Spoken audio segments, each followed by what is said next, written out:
Ian Bell, enormous in the series over there. I love your relationship with him, Warnie. In fact, you branded in the Shermanator. Let's take a look.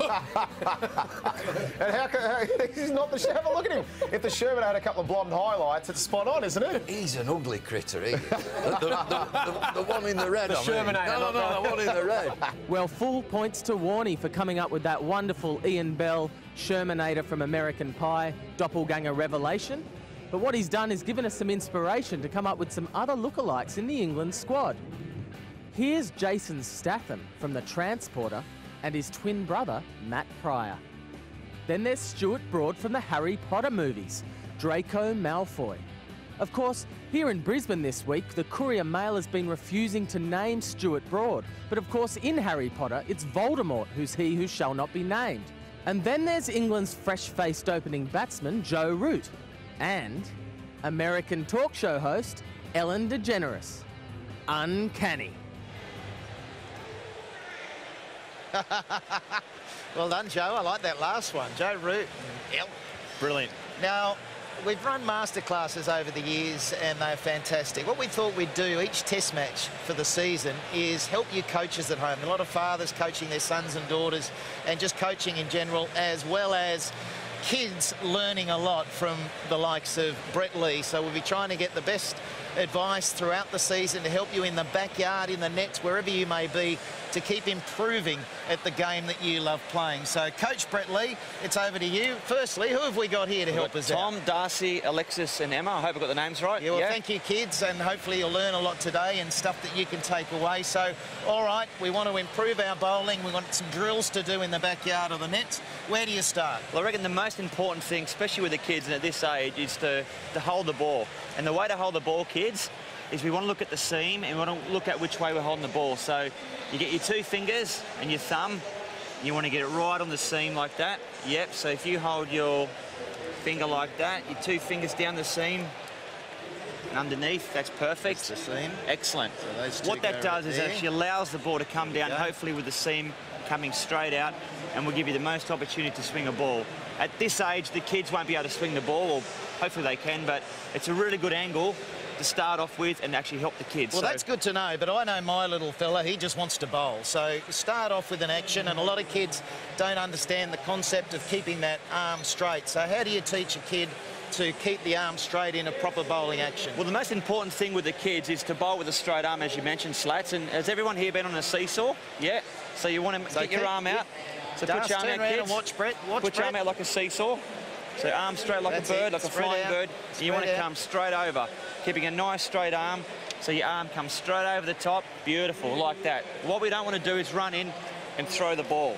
That's not legal, okay? So we want to make sure that your arm comes over, right over the top, and comes straight down. So that's probably the second most important thing in bowling. What about the front arm? This is very important to keep that straight. A lot of kids will come in and then break it and sort of throw. We want to eliminate that as soon as possible. As much as possible. What about the front arm? What are we looking to do with that? Well, the front arm is very important. Probably not at this age, probably more towards Tom's age, is getting your front arm up nice and high. So imagine that there's a star in the sky that you want to grab and you want to rip down, okay? So this arm here is back, up there, and pull down hard and right through. You don't want to have a real long, slow arm coming over the top, because the slower this arm comes over, the slower this arm comes over the top, okay? So just think, kids at home, grab it up, arm up there, and pull down really hard, and your arm will come over the top, and hopefully you get the ball going straight through the water What's the trend these days? I was taught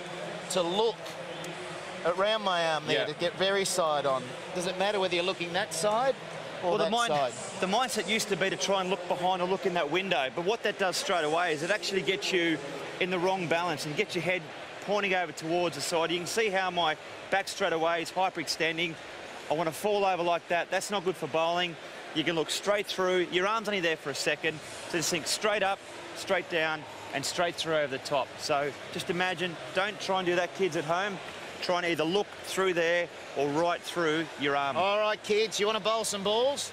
Let's do some actions rather than all this talk, eh? So if you come back here and do what you do. Now, Brett, why is there a KFC bucket up there? What are we doing there? Well, that's not for Slats' lunch. That's for Tubby. That's for Tubby or for Warnie. But we want to make sure that we can hit this KFC bucket, okay, kids? So you're watching the spot. That's going to be your target to try and run in and bowl. So we'll bowl from here, try and run in and try and hit that KFC bucket, okay? Now run in like you would normally and just have a bit of a bowl. Just try and hit that KFC bucket, sweetie. So what you're saying is just look at that bucket. Beautiful. Oh, brilliant. That's excellent. Well done. Brilliant. So the ball will roll back. All right, champion, you're up. Oh, well done. Go to the end there. Watch that bucket. Very good. Boy. So is that the idea? You're constantly looking where you want the ball to pitch. You're trying to watch where you can land the ball. Go, mate. That's good. Were you watching the KFC bucket then? After you, Emma. It's one of the biggest It's very drills, this, isn't it? Just to have your focus on where you want the ball to pitch. Yeah, it's very, very important that you get some bowlers that will look on a piece of grass in the wicket, like Jason Gillespie. To me, it was more of a field thing, but I used to train my own eye at home just to make sure I had something on the pitch to bowl at. Definitely helps. Keep coming, kids. And the final point is I see a lot of young kids bowling around the wicket. We haven't got any stumps set up here. Should they always be told to bowl over the wicket? That is your bowling hand closest to the stumps? Yeah, if your right arm, stay on the left-hand side of the road, or the wicket, we always call it. If your left arm, try and stay on the right-hand side. So always start over the wicket. That's your best way. All right, Coach Brett Lee, there he is. I hope that kids. helps. Just some little drills that you can teach your kid. And as a coach, really important to know what the basics are. I know there's a lot of mum and dads out there that are being roped in or put their hand up to volunteer to help with not a lot of coaching knowledge. So we want to help you throughout the season. All right, high five, everyone. Keep practicing hard. And remember, love your cricket. We'll take a quick break.